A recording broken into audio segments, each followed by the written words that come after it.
आप जब किसी ख़ास वाक़े के तनासुर में SHO के ऊपर तनकीद कर रहे होते हैं तो एक लम्हे के लिए कभी आपने सोचा है कि अगर आप खुद SHO होते तो क्या करते?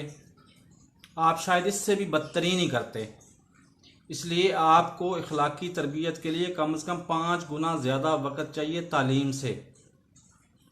और अगली ख़बर मैं पेशीन गोई कर रहा हूँ 15 दिन कबल कि अगर किसी खलाई मखलूक ने मदद ना की तो ये हुकूमत बजट की मंजूरी के दौरान ही ख़त्म हो जाएगी।